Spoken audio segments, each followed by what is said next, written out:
Shamsuddin Owaisi. I stand to oppose the motion moved over here. So the Honorable Prime Minister talked about Ek Bharat, Shesh Bharat. He said in London that in my India, Imran lives. The Prime Minister during a book launch in his house said that in Quran the word knowledge has been mentioned 800 times to specify the importance of knowledge in Islam. In 2014, in this August House, the Prime Minister during his first maiden speech said that many Muslim boys work in a cycle shop repairing puncture of cycles. Now if you juxtapose these statements with what his government has done by stating that this government cannot be seen to establishing a minority university, which is completely obnoxious. Why? Because a government is always in continuous form. I am talking in relation to Aligarh Muslim University. Sir, what was implicit in 1920 was made explicit in 1981. And this government has forgotten the Jansangh stand. The Jansangh stand was for Aligarh Muslim University to be given minority status when Mr. Vajpayee was part of the government. Because the government could not complete his tenure, in 81 an act was brought wherein AMU was given a minority status. My question to the government is, if you cannot by law create a minority university, how can you create a minority university under law, under section 3 of UGC?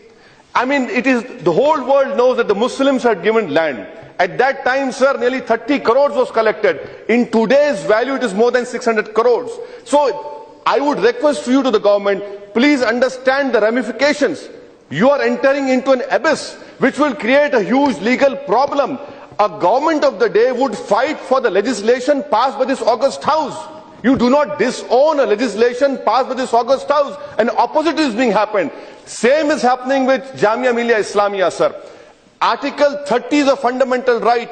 Any government brings in a legislation to further the interest and intention of Article 30. Jamia Millia was founded by Muslims. It is known in the history. Sir, Article 15.5, Article 13.2, Central Education Institution Act 2006, and the National Commission for Minority Education clearly states that Jamia Millia is a minority institute. And in both these universities, there is no reservation for Muslims. In fact, 30% of students in Aligarh belong to non-Muslim community. I want to know, why are you after these two universities? What is wrong with this government? As it is, out of 100, only 3 Muslim boys become graduate. Why do you want to isolate Muslims? Why do you want to separate Muslims? Where is your Sabka Saath, Sabka Vikas? Your policies are completely contrary to what you are doing on the ground. Sir, don't you want the Muslims to become doctors? Don't you want the Muslim girls to become scientists? Why are you stopping my progress? There's a mention in present debate about demand scholarship. My proposal to the government is, make this scholarship demand driven. We want to study. We want to become pioneers. We want to strengthen this nation. We want to realize the dream of equality, fraternity, liberty. That can only happen if scholarships are made demand-driven for minorities, for OBCs, and for Dalit community. Sir, my third point is, Mr. Venkaiah Naidu has been made a chairman of a committee to look into reservation for Jats, under 27%. Where is your Sabka Saath, Sabka Vikas? Where is the empirical data of backwardness of Jats? I have nothing against them, please give it to them. But there is an empirical data of my socio-educational backwardness. Will Mr. Venkaiah Naidu and his government stand up and support the 4.5 reservation given to minorities? Will Modi government give reservation to Muslims of Maharashtra? Bombay High Court have given. You are awarding violence. You are giving to those people who have indulged in killings. Is this what you stand for? Where is your support and talk about rule of law? The third point which I want to bring to your notice, sir, is about the important issue of J&K. Where is the government in J&K? A sensitive state. Alienation has increased so much that terrorists are firing at us and people are throwing stone at our security forces. What is wrong with this government? Where is that governance which they talked about during election campaign? You have no governance or iota of governance in Jammu Kashmir, sir. Oil prices, sir. Where is that benefit? Why isn't that benefit being passed on to the general public? Oil barrel is now less than $30. Why cannot I get the benefit? Why are you stopping that benefit being given to me? Sir, you come from Karnataka, sir. You come from Karnataka. Sir, I would request to you, I would request you also, sir, if an MP from Karnataka says, which from ruling party has said, that as long as Islam remains, there will be terrorism in the world. Sir, I'm a proud Muslim and a proud Indian. But how can you say my religion connection to terrorism?